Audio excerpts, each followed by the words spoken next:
Welcome to the Disrupt Now podcast, episode 82.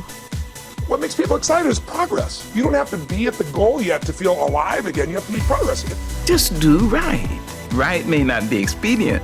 It may not be profitable, but it will satisfy your soul. What matters most is finding your inner purpose. Welcome to the Disrupt Now podcast, created by Natalie Viglione. This podcast is designed to help humans embrace change, transform, and evolve.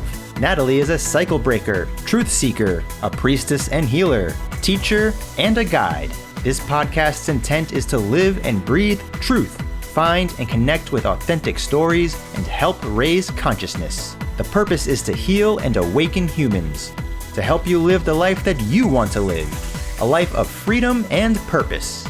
This will provide you with the tools, tips, and techniques to help you embrace the fact that it's necessary to disrupt the status quo. Please join Natalie and her guests on the journey to move humanity to a much higher level of consciousness and create more mindful conversations for us to explore together. Hi, everyone. Welcome back to the Disrupt Now podcast. I have Sarah Wong with me today. Yeah, can't wait to dive in with her. But let me tell you about her first, and then we're going to just roll on into our topic for today. So Sarah is a career transition coach, but she's much more than that. Truth be told, we have to put these titles in there, but she has a wealth of experience, and we're going to dive into that today. She deeply understands the importance of mental health and self-empowerment. Through her journey, she started Metamorphosis 101 in order to help job seekers land dream jobs. She has created an 11-factor health model, which I cannot wait to talk about, which she integrates with mindful decision-making and compassionate accountability, and a purpose to create a more compassionate and mindful workforce, and honestly, just greater opportunities for all. So Sarah, I'm really happy to have you here. Thanks for joining me. Thank you, Natalie. Thank you for having me. I'm excited to be here. Yes. And everyone has to watch the video so you can see her really cool lights in the background. It's so cute. Yeah, thank you. If you're listening to audio, go switch to the video right now. Okay. So there's a lot to talk about here in terms of your journey, which I think is, really profound to bring you to kind of where you are today. So let's dive into that and how you got to Metamorphosis 101. Yeah, so a little background on me. I was adopted from birth, sort of launching my life of transitions and change and kind of immersion into different cultures and experiences. So I was so lucky as an adoptee. My parents who adopted me were wonderful, loving. I had a beautiful childhood. I grew up in a really nice little town. And, growing up, though, was challenging. And I was always kind of a little bit of the black sheep. I was always kind of different. And I think that I didn't really realize, being the adopted kid, maybe was a little bit different, but in my own head, I was like, I'm normal, So I never really fazed me too much growing up. But when I got into college and I still was struggling to make friends and kind of figure out who I was and find my identity, things kind of got a little bit more challenging, and things kind of really hit ahead, maybe in my mid 20s.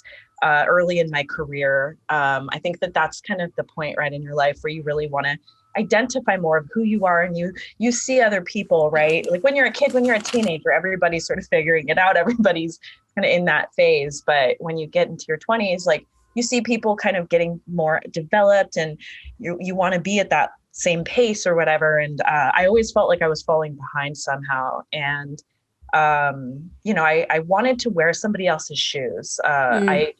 I live in the Bay Area, so I wanted to work in the tech bubble. A lot of my friends were in software development and coding and that sort of stuff, and web development, that side of things, which I just never really had I was interested in that kind of stuff, but I just never had an acuity for the culture and the way that tech companies sort of are. Exist. And I never Yeah, I never fit into that like culture sort of way. And I wasn't really willing to like sacrifice who I was to become a part of that. Like I wanted them to accept me for who I was.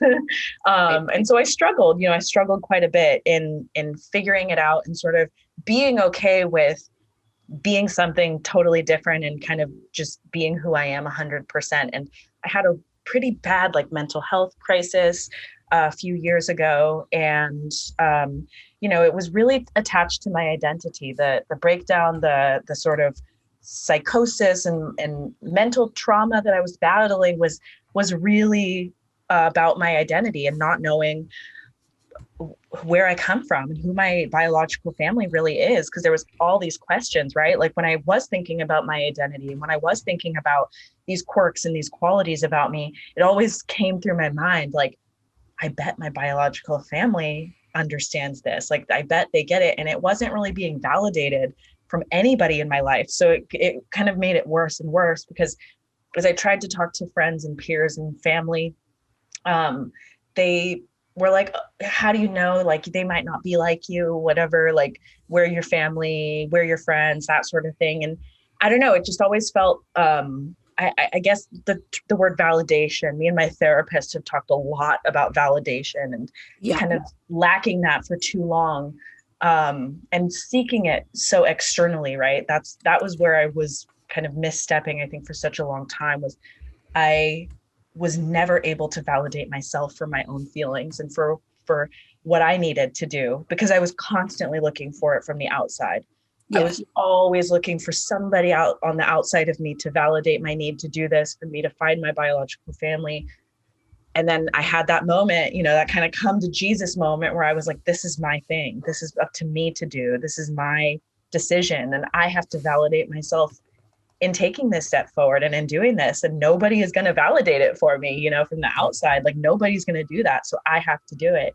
So about 15 months ago or so, November of 2019, I got some help from one of my colleagues. He's wonderful. He is really good with genealogy and stuff. Like he's done his own genealogy. He was always talking about it, like staff meetings and stuff. And I just asked him, I was like, do you think maybe you can help me like in trying to find somebody? And he was able to find my biological grandmother's phone number. So reached out to her. Yeah, I reached out to her and my grandfather. And it was just like that moment I heard their voice, I was like, oh my gosh, it was amazing. And I finally, slowly but surely with time, as I've gotten to know them, it's been kind of like finding that missing piece in my life. And I believe that, that's my experience, but I believe that all of us have something like that, right? Especially if you're going through a crisis or if you're kind of lost or, not everybody's adopted and not everybody's split apart from their biological family, but I think everybody that's going through a trauma or going through a tough time can maybe think about something in their life that might be missing and really, again, and asking yourself for that, right? Asking yourself what you need rather than like trying to find the answers from other people. I think that, you see people get on planes and travel around the globe and, they try to find themselves. They fly to Thailand, they fly to India, they fly to China, they fly all over the globe trying to find themselves. And I think this last year, being forced inside in a quarantine, right, pandemic world, at least me, so much growth has happened just because I've been forced to spend more time with myself than ever before. So it's been this kind of crazy paradigm shift of like, man, I didn't have to go anywhere. You know what I mean? I didn't have to travel anywhere to really do this work, Yes. There's so many things in there. And I think that what's interesting to zero in on is this identity thing. Yeah.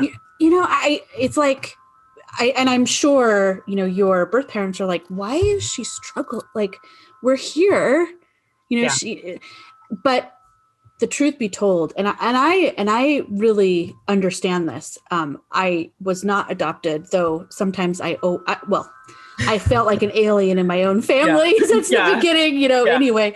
But what I was disconnected from is my ancestral knowledge and awareness of who or where I came from. Yes. And you know what?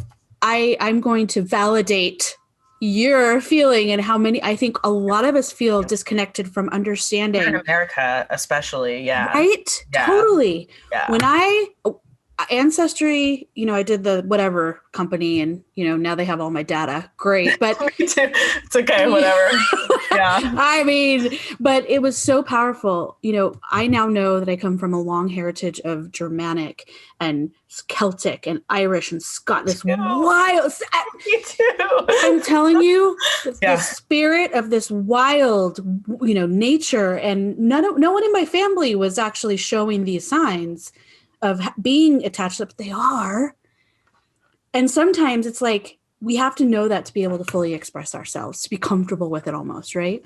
Absolutely. I mean, that's the thing is it's like, it's sort of how things go right in life sometimes. Like you think you're looking for something, but you're actually looking for something else. And that is exactly, you nailed it on the head by talking about ancestors, because that's who was nagging me. Like, if you want to get spiritual and like into that side of things, like, I literally like so I had like a psychic once, multiple times actually, when I was going through the worst of my crisis. Like the psychics would literally run across the street and be like, I need to talk to you. And they were like, there's a crazy energy around you. You need help. I need to talk to you. And I was like, okay. And at the time, I didn't believe in psychics. I was like, you're trying to like scam me or something, but after don't have any money. What do you? yeah. After enough time though, I spoke with one of my friends who's like an actual medium, and I really trust him. And he was like,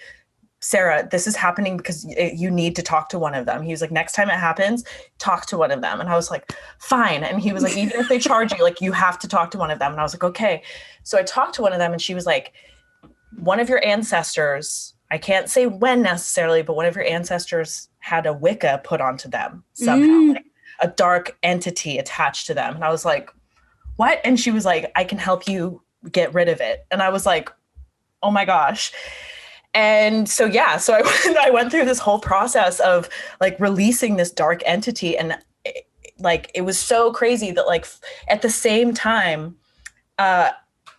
my biological family came back into my life. Like it was sort of like whatever this entity was like almost keeping us separated. And now we're like all back together. Our whole family, our whole biological family has been reunited. And again, we have the same kind of Celtic ancestry and it's same powerful, sort of, lady. It's powerful. Oh yeah. And the craziest thing is my biological grandmother was also adopted from birth. So it's like 2 generations completely separated, completely removed. And it's like, it's just so crazy that like all these years later, centuries later, like I would hope that our ancestors are like watching over us, seeing this happening, like, yes, they're being reunited finally. It's really cool. Yeah. Oh my God. Okay. I have goosebumps like everywhere on my toes. I don't even know how that's possible, but yeah. Okay. I just want to say that that's freaking amazing. And until 2020, I've always known, because I've always been into the occult, which is just the hidden truth, essentially. And black magic and white magic or light magic or whatever magic is real. Yeah. And I did not realize until last year, until I had a similar experience or conversation about a friend who actually, it was a very tragic story. And the healer that I was talking to is like, oh, she probably had a very dark entity attached to her. And I was like, wait, what? I know, exactly. It sounds so crazy. It's like, I literally have to sit and talk with my therapist. Like, am I crazy? Am I crazy? Wait, am I real? Is this happening? Yeah, exactly. But I mean, throughout my whole life, and this is something that I think is hard for me because throughout my life, I've just assumed, right, that everybody is the same as me. Everybody's experience must be the same as mine. But I realize more and more and more all the time that like my experience is very unique. Not to say that nobody else is going through what I'm going through, but at least in the society where I was dropped and adopted into, like the people that I live around, right? The where I grew up and stuff, those people generally don't have the same sort of like connection to the spirit world, I think, as I do. Right. So like, that's where the lack of validation in my like spiritual experience kind of came, was that the people that I was associated around didn't really have the same sort of experiences. And even my parents, my parents who raised me, like Right. they don't experience this kind of stuff at all. And like, as a kid, like I saw ghosts, you know, I saw UFOs, like I saw all sorts of crazy stuff. Like I've had so many paranormal, like crazy experiences throughout my life. And I'm just like, okay, like this is a part of my reality. And I'm gonna like, I think that I was so scared of it for such a long time. It was like Yes. something that I was in denial of and afraid of. Yes. And now like I'm open to it. Like I'm very open to it. I like welcome the energies around me, and I usher in like you said, like more like light magic, right? Because I think that's the thing, is if you do have like a darker entity attached, it can take advantage of you. It will take advantage of you because it doesn't have good intentions for you. But the thing is, there's ways to get rid of it. It can't just stick to you forever, right? There's ways that you can release it and usher in like more like spirit angels. Like I have my guardian angels. Like I literally do little meditations and, you know, little like breath work, chakra alignment stuff, like every single day, where I'm kind of protecting myself with this energy. And that's exactly actually what my spiritual medium friend, the one who kind of told me to go and speak with the psychic, he was the one who actually gave me a black tourmaline stone. I'm not sure if you know about black tourmaline. Do. Yeah. Oh my gosh. Great protection stone. The best stone. It's seriously the best thing ever. It's amazing. I'm a crystal nerd, so I get it. But he gave me a black tourmaline stone, and I didn't really believe in crystals that much. I mean, I was always interested in them. I'm like, oh, they're like shiny rocks. I like, you know, they're pretty. I like looking at them, but I didn't really realize that they actually have, you know, real power, right? Yeah, real crystals have, I mean, they're energy, right? They're energy centers. Because we are energy centers. So if you find the right crystals that can align with that, then it can literally shift your energy to a different sort of space. Or black tourmaline just absorbs in all the negative, like psychic energy. So that's exactly what I needed. And that little stone, when he gave it to me, made me start believing in crystals, because I was like, man, I could literally feel it. Like it got so hot. It got like almost so hot that I couldn't even touch it when I first was holding on to it. It was just like all this energy was absorbing out of it. And now even like I keep it on me at most times. Yep. When the stress starts to come up, I'll feel it like get warm in my pocket. And I'm like, oh my God, I'm getting stressed. I need to calm down. So yeah, I don't know. That's just been like awesome. Yeah. Yeah, I have crystals in my bra, in my pants. Like, what are your favorite crystals? Right now I'm very much into green aventurine. Okay. Because I'm very focused on opening my heart chakra and really honing in on that energy. Because I'm feeling a lot of, this caged in, like kind of feeling. And so that helps to like, all right, breathe through this. Yeah. And you hit on something that I think is we should definitely talk about more, because I agree with you like 1,000,000,000%. We all across and we needed this, man. We needed this. We needed to be shoved into ourselves to stop. Yeah. This external, like what's out here, and just God, not reflecting on what's inside. Yeah. And you said it, people are, and I've seen this so many times. So let's talk about like how you felt because I've done this before. If I just go travel over here, I just need to get away for a while. And you're like, no, everything comes with you. And, you can't find yourself. Yeah. I mean, you see people just going to every extent of the world. They're jet setting all across the globe. And then you still see them, crying like, why is this not getting better? And it's because it's inside of you. That's the problem. And I think that the other problem is, and you and me had a conversation before today. I think we touched on this briefly, but it's like this idea that like you, like what the problems that are inside of you, like you can't just travel somewhere and make those things go away. Like you have to solve it inside. You have to do the work with yourself first, because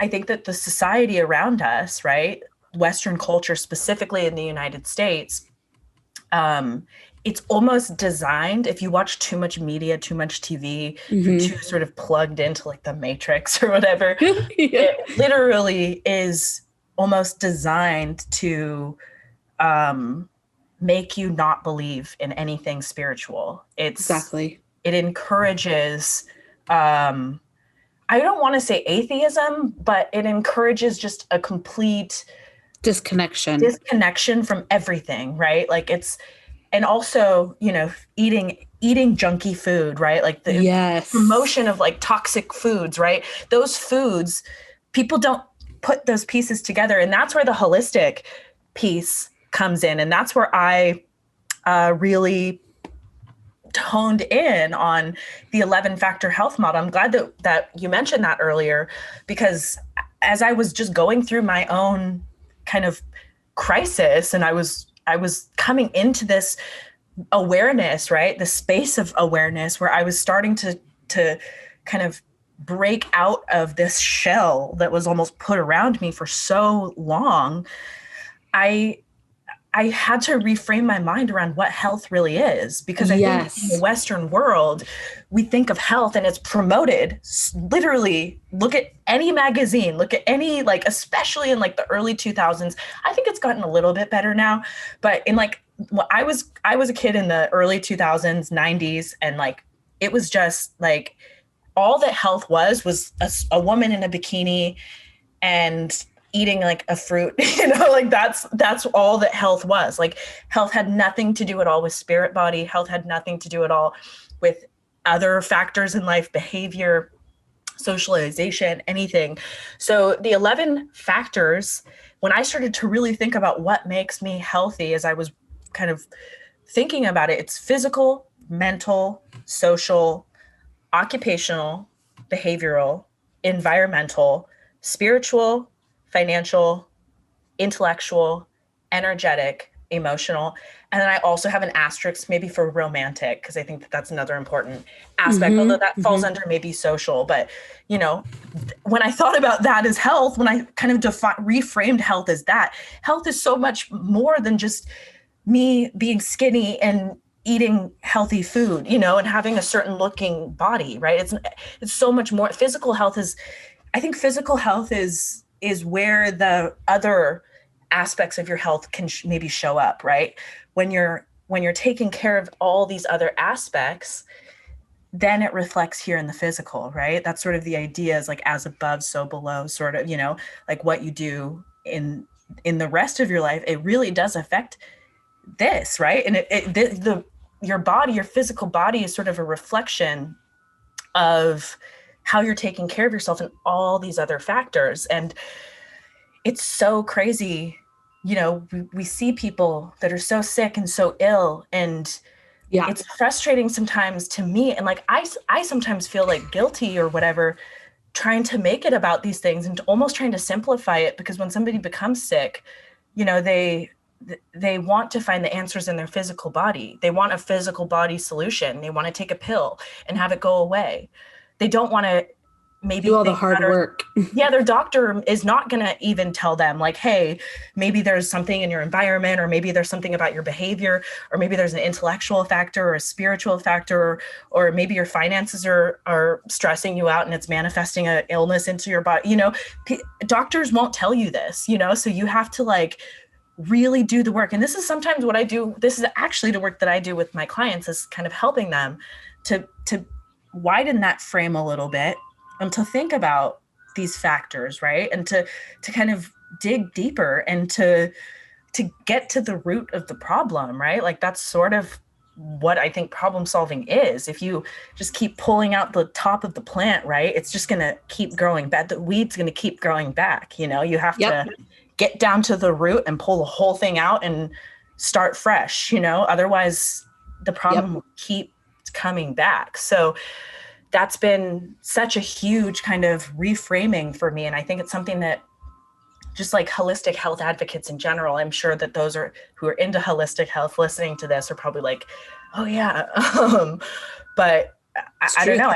yeah, I mean, I just think that it's one of those things that we really, really, as a society, I mean, look at the world, look at the pandemic, look at how ill Mother Earth is. I mean, it's all symptomatic to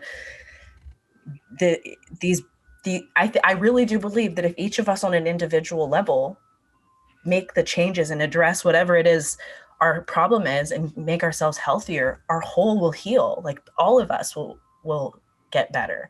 And I really, really do believe that. That's why I'm such a huge advocate for self-empowerment and just starting here, right? I think Absolutely. yeah, early in my career, my goal was to save the world. You know, I think all young, optimistic, you know, people with big hearts, compassionate hearts, they're like, I want to save the world. I want to save everybody.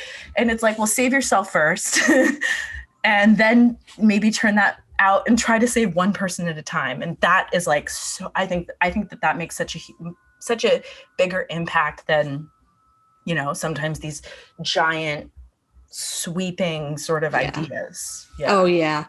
Yeah. I mean, it's absolutely truth. You know, I have spent a lifetime, you know, despising my body because of what I've seen out in the world and not feeling, you know, making myself be anorexic in high school and, you know, facing all this trauma. And, you know, then when I did get actually a toxic illness from environmental mold for me, which there's so many things. It's in our food. It's in our freaking water. It's in our air, like everywhere we turn. And without even getting into the reason why, because it's an entire other episode, we are ill because of what's in our environment. And so you're absolutely right. We can take our power back. Yeah.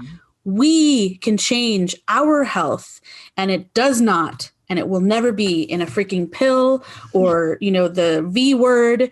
I'm not even going to say it because of the, you know, it's never going to be in this little thing that then everything is awesome. It's like hard work, because look at those 11 things you have to really seriously take a look at. And people are like, oh God, I have to do something. Oh man. And you mean I can't eat McDonald's every day? I don't understand. It doesn't have to be hard though. And that's what I love to do. That's what I love to do though, as a coach and as a mentor and as an advisor with folks, is to break it down into baby pieces and to make it easy, you know, to show people that it doesn't like keep eating that McDonald's every day. If that's what you need right now, keep eating that McDonald's every day, but take a step forward, you know, start with something. Maybe if you're ordering like a large fry at McDonald's, get a small fry instead, you know, get a water, you know, take easy baby steps. And then eventually you'll get to the point where you won't want McDonald's anymore, you know, sub in different foods, you know, like I think that that's one of the other problems with like these diet fads and these diet crazes and abstinence approaches to everything in general. Like I'm a huge harm reduction advocate in everything in general. Like I think that like taking a systematic approach, and I have to say, like I indulge in all sorts of things all the time, but I do it in a more calculated and mindful way. And mindfulness is a huge, huge part of my practice, of my daily practice, of what I love to do. And I think that staying in this present moment, because that's really what mindfulness is all about. It's about being present, right? And if you stay present, then you can start asking yourself what you need in any given moment, and you start reacting to that more than these kind of things that have happened long ago, or this where you think you're going to be going next, right? So that's where mindfulness has really helped me so much. Is, you know, I used to be like an addict of everything. Like I didn't have a specific addiction, but I'm like, I have an addictive personality. So it's like, if I get too stuck into something, then I'll just like go all about it so intensely. And so being mindful really helped me to like ask myself in any given moment, like, do I really need that thing? Do I really need that thing in this moment right now? Do I really need that thing, or am I reaching for it because you know, I just want it? And or triggered by some kind of emotion, or Exactly. Right. And exactly. And as well, like asking myself, this is where like journaling as well, I think can be really helpful. Especially if it's like safe eating, right? I think a lot of a lot of people deal with emotional eating, right? Yep. So in that moment, to have a journal, maybe an eating journal or something, and to just log down, ask yourself, if a craving comes up, before you reach for it, just ask yourself, why am I eating this? And write it down. Because that's what I've found is once you get things onto paper and you actually write it down with a pen and paper, not like notepad, but like pen and paper with your hand, the Yes. the old school way. Yes. There's something to that. There's some power. There's magic almost, it's like, it really does like take things out of your brain and make it into, more reality. And I've just found myself like, I don't do an eating journal anymore, but I actually started off with a mindful eating journal, and I was writing down every single thing that I was eating, and I was being very prudent with myself. Like even if I got junk food, even if I went to fast food, I would write it down. Yep. And just doing that, just having that accountability of myself and seeing on that list, like I went to McDonald's today, or I went to KFC or whatever, just seeing it, it was almost like, oh, I don't want to see that on that list. I want to see like healthier foods, or I want to see that I cooked something. Right. And I think that in time, eventually, right, especially with eating and with cooking, at least for me, I mean, some people hate cooking, but I have learned to love cooking. Like I've fallen in love with my time in the kitchen, and I've made it like a whole sort of ritual, like a little ceremony. Like every time I go in the kitchen, I'm like, it's like, it's just a fun process. And I found that eating the food that I make, like I can make it however I want.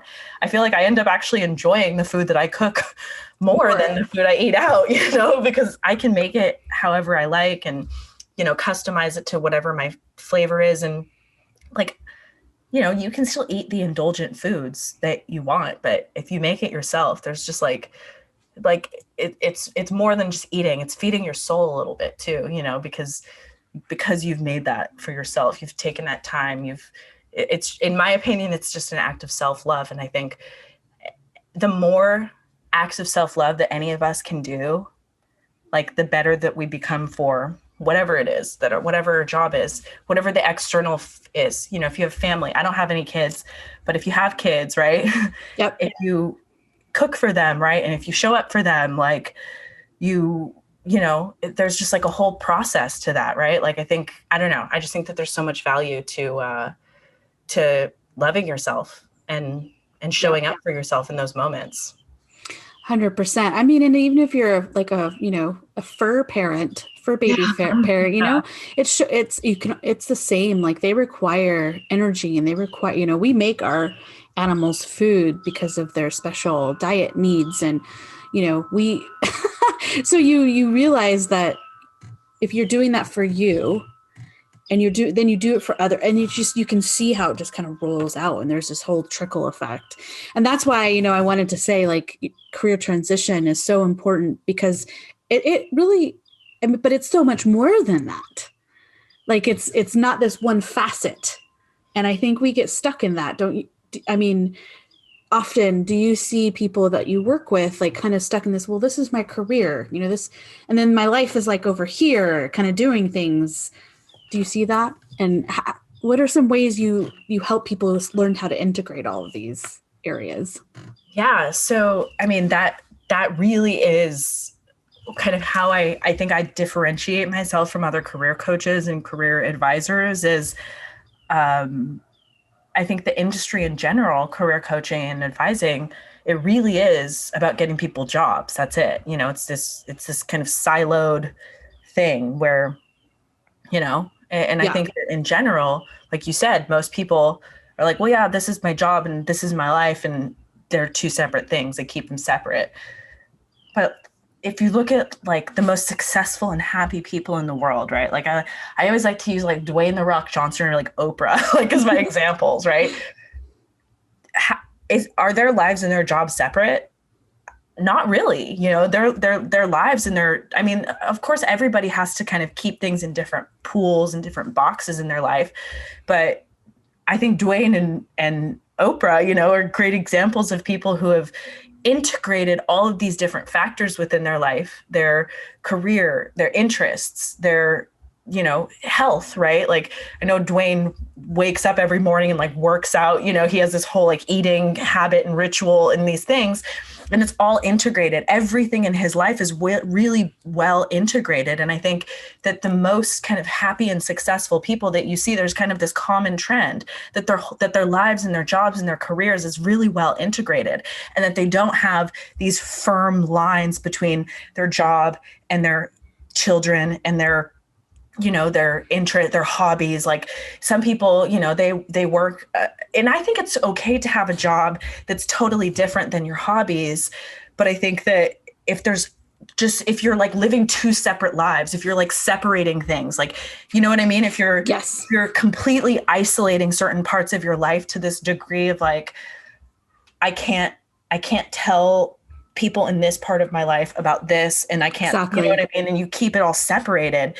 I don't know. It's like dissociation almost. It's an unhealthy, I think, thing, just being a mental health advocate as well. Like dissociating yourself from anything, I think it's a slippery slope. It's a dangerous kind of road to be walking down, because I've seen people who've almost completely dissociated, and like, it's really those types of people, like, when lacking emotionality and splitting yourself from anything, I think, I don't know, maybe I'm just too much of an empath, but I just think that's just not, it's just not a healthy, kind of sustainable way to live. Like it might get you really rich, right? If you find a path, like I think a lot of people that get into these jobs where they're making tons and tons and tons of money, but they hate their job and they're completely miserable doing what they do, like knowing like, well, I'll just do this until I get enough money to do to take that next step. It's like, why not just find something else like that actually fulfills your values, right? A lot of the work that I do is actually in value creation, right? And understanding values, right? Because I really believe as a career advisor and as a life coach that is what anybody's ship should be, right? You said it earlier. You were like, well, you're a career advisor, but you're so much more. And that's so in line with my ethos as a career advisor, is in helping people identify what those core values are so that they can steer their ship from that, rather than from like, well, I'm a salesperson, or, I'm a real estate agent or something. Like, I think all of those different job titles are great, but what is your purpose? Why are you here? What are your biggest values? What inspires you the most? Like, my 3 core values are dedication, fairness, and love. Those are the things that sort of steer me forward. And any job that I have throughout my life is sort of a vehicle, right, for me to deliver that dedication, fairness, and love. And really identifying that, like, that's why I think being a career advisor for those interests, it works well for right now, and who knows how that will evolve, but kind of knowing that I have these core values, that these are what sort of defines me. I think it's a really powerful thing that each of us can do. And I think if you look at even corporations, right, bigger corporations that are tied more to core values, that have really identified those core values, I think are much stronger organizations than, just some random company that does XYZ thing. I think when a company or a corporation stands for something beyond just whatever their product or service is, that's, I think, on an individual basis, something that can really help all of us in feeling less lost, especially for those that are kind of going through what I was going through, that identity crisis, and feeling so disconnected, and like looking out at everybody else and feeling inferior somehow, seeing everybody around you doing so much. When you're scrolling through LinkedIn or Instagram and you see all these big wins, these people landing jobs, these, people getting scholarships to college, to grad school programs and things. You're like, oh my gosh, what have I done in my life? It's like, turn it off. Turn it off. Yeah. Focus into yourself and think about your accomplishments, right? Think about your accomplishments, write those down. That's something that I love to do with my clients, is write down all your accomplishments. Like, think back even to like your childhood, even if you won like some weird award in your 5th grade class, give yourself a little hug for that. Recognize yourself for those things, because we've all accomplished so much.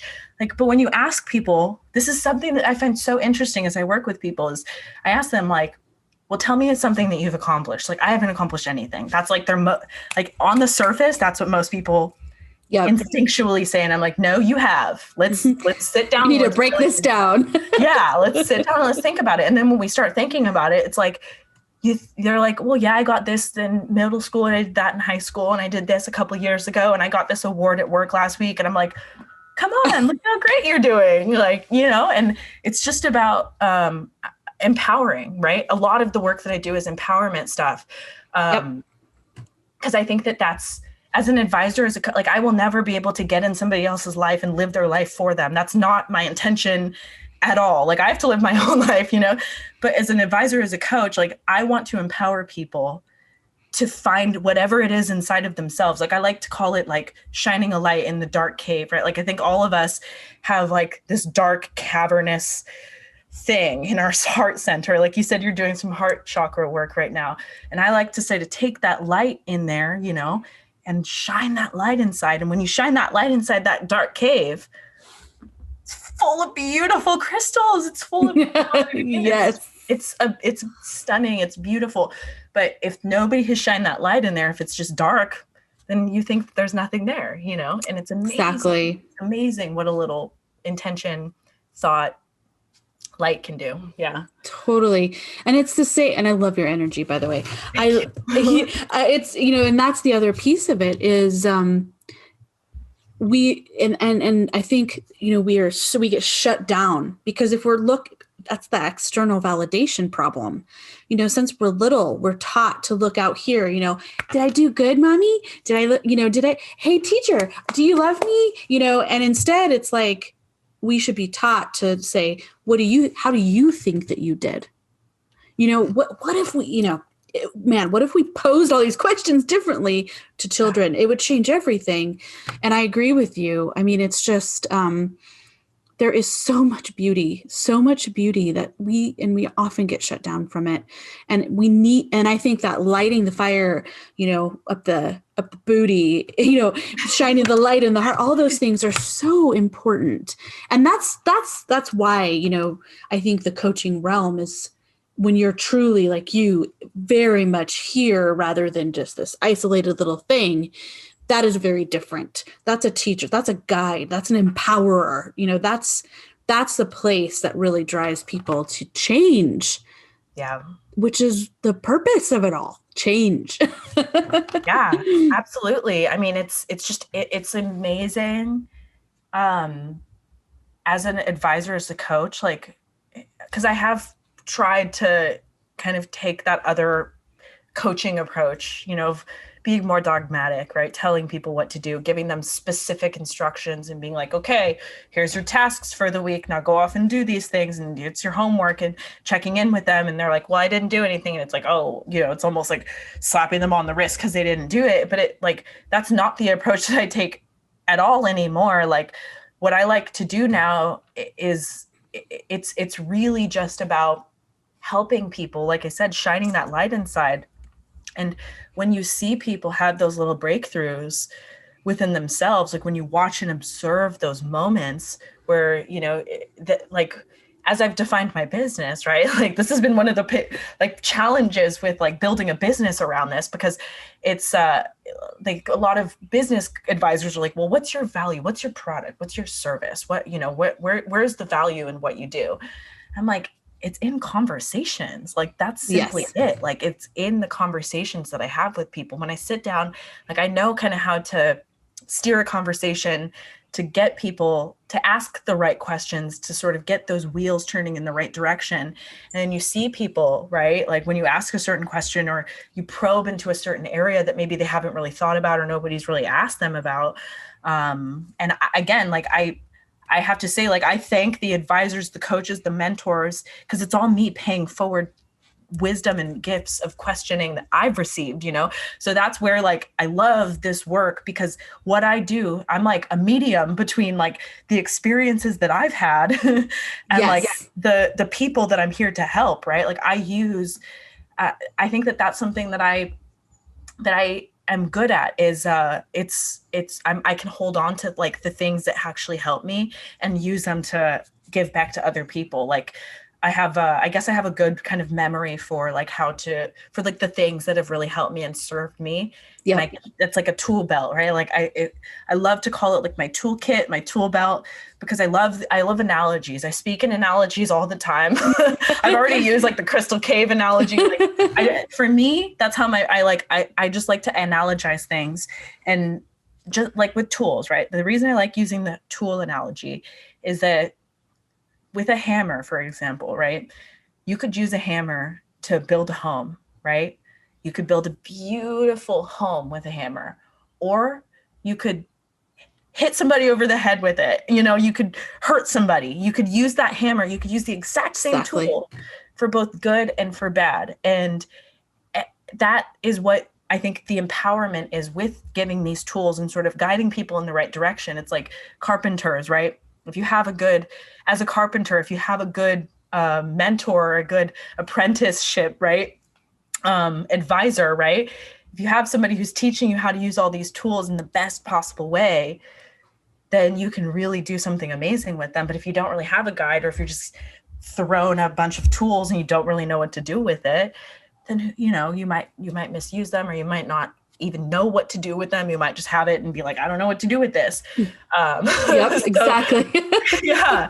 So I think that a lot of kind of navigating through career growth, life growth, like career development is technically the medium, right? I guess the area that I help people with, but I just, in most of the interactions that I have with clients, it ends up just becoming more, right? It ends up becoming like a personal transformation. And I'm very lucky through my full-time job. I'm actually working with an organization helping previously incarcerated people who have been affected by the criminal justice system.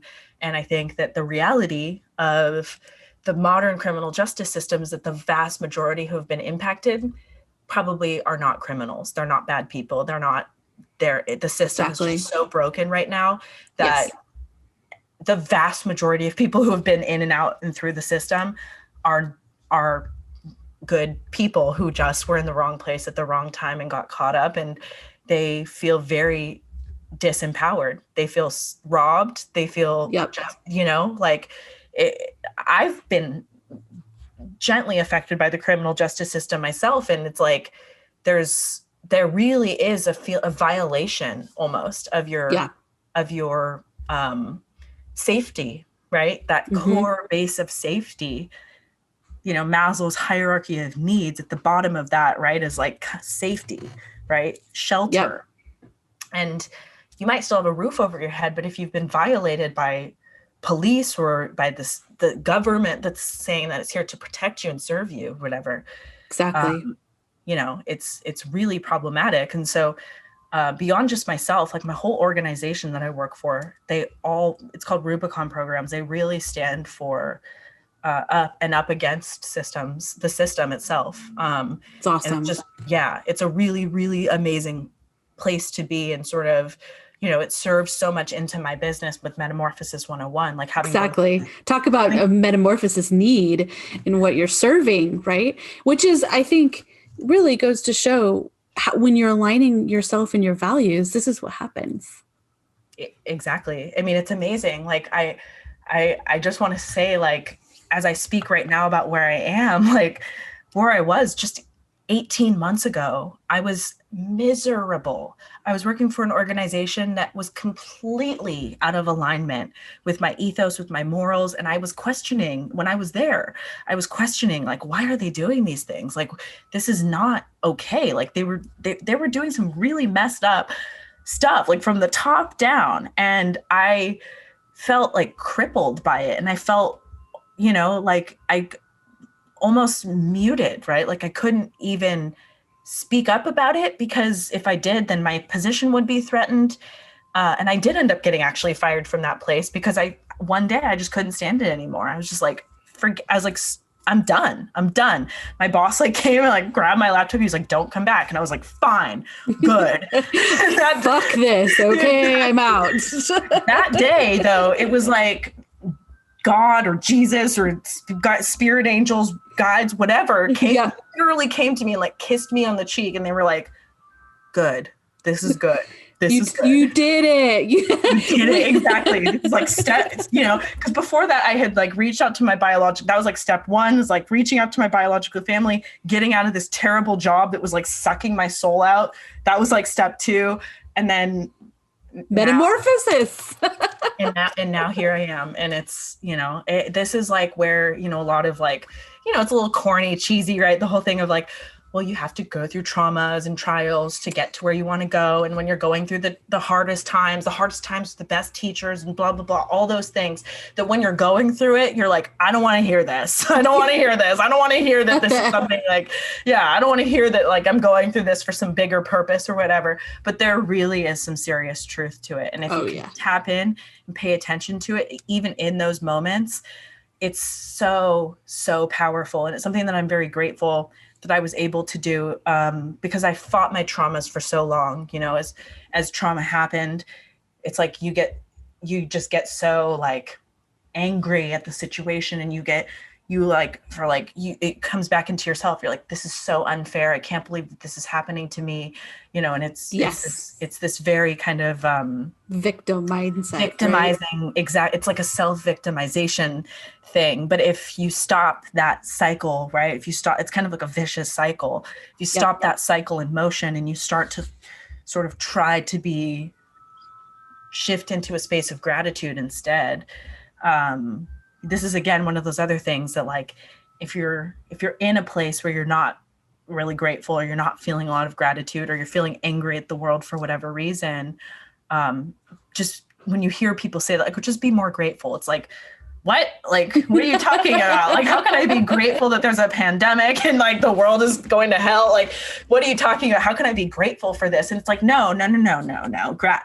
Gratitude is like as simple as like, I am grateful for the breath that's coming in my lungs. I'm grateful that I'm sitting here. I'm grateful that I have my body, that my body takes care of me. I'm grateful for my cats that are here and they're my little friends and they're fuzzy and they're sweet. I'm grateful for this cozy blanket, just simple things. Just think of the things that make you happy despite the global situation. Be grateful for the things that make you happy and that really serve your life with purpose, and start with, just being grateful for those things. I think that having that quote attitude of gratitude, like there's really something to that. And it goes back to the energy, right? Surrounding yourself with good energy. If you're say you're going through traumas and you're like, oh my God, woe is me. The world sucks. I hate everything. You're surrounding yourself with that. Yes. All of a sudden this energy center around you is negative. It's and then it's like a magnet, right? Yep. And all these bad things, and you'll start tripping, like you'll be clumsier. Like it happens to me. I went car through accidents, like car accidents. Exactly. You'll stub your toe, or, you'll cut your finger. I actually had this happen to me last week. I was kind of in a down mood, and I do so much in the way of taking care of myself. But I sliced open my finger, and then I turned around and I knocked over my water container, and it spilled on the ground, and I almost slipped on it. It's literally like almost out of a cartoon, like a scene out of a cartoon.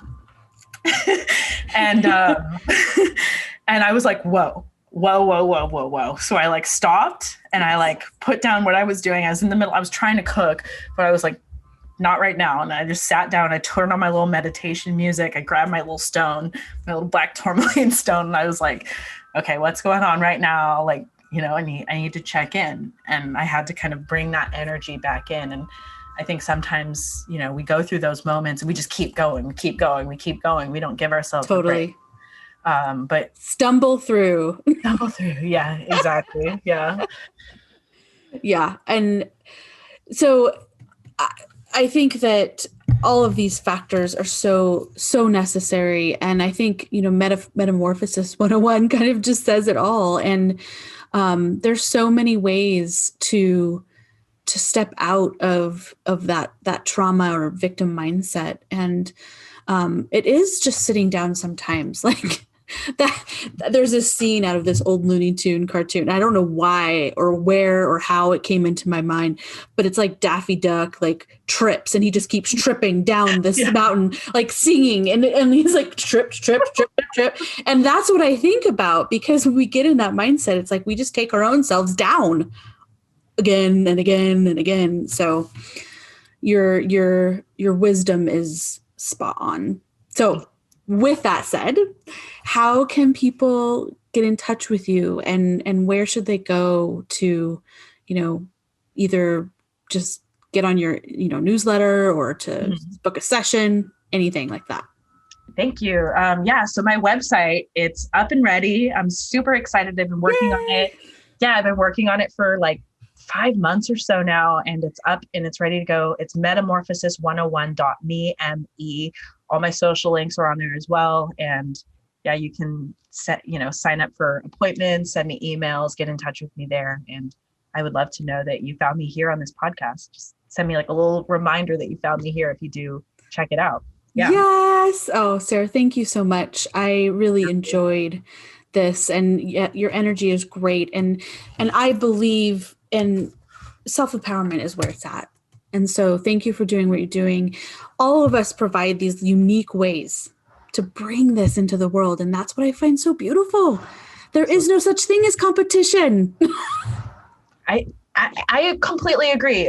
In starting my business, that was one of the first questions that my business advisors get asked was, well, who's your competition? You got to make sure you scope out I was like, I'm not in competition with anybody. I was like, what are you talking about? I was like, I'm looking for collaboration through my business, not competition. I was like, I want to find others like you, Natalie. I want to find others out there with the same mindset, the same ethos, because I really do believe it's like the Rebel Alliance in Star Wars, right? Like totally. We need like this Rebel Alliance of people who are just really have good intentions for the world, because I think that there's so much darkness at the forefront. There's so much negativity, and like I said earlier, like in mass media, it's just this constant influx of negativity. Yes. Nice to disrupt that a little bit, right? To disrupt that with light, right? Positivity, love. It's all about disrupting, obviously. Oh yes, absolutely. I love that Rebel Alliance. Yes, we need to form that, and especially amongst women, because man, woo. Women, we need to come together. We really do. We need to be here for each other. Like I was watching a video yesterday about like, I'm not like the other girls sort of thing, and how that phenomena in and of itself is like problematic. It's like, we are all weird. Women, we're all weird. We all have weird quirks. We all have weird quirks. We all like doing weird things. We're all a little gross. We're all, we all are. We're all the things. We're all the things. We're all random and quirky in our own ways. And exactly, recognizing that and admiring that in each other. Like I've been guilty of being envious of other women, but I choose now, to like really champion women around me and be a champion for other women, because if we don't do it, who else is going to? We have to do it for each other. Yeah. Seriously. Absolutely. Yeah. And that alone causes a metamorphosis, which is a beautiful one, because it is about collaboration. So thank you again. Thank you, Natalie. Thank you. Same. Thank you everyone for listening. And until next time. Thank you for listening to today's episode. And please, in the meantime, if you know anyone or you want to pitch your story, please get in touch with us at disruptnowprogram.com, or you can get in touch with me on Instagram at disruptwithnatalie. Of course, all the information is on our website. Again, thank you. And in the meantime, remember, no status quo.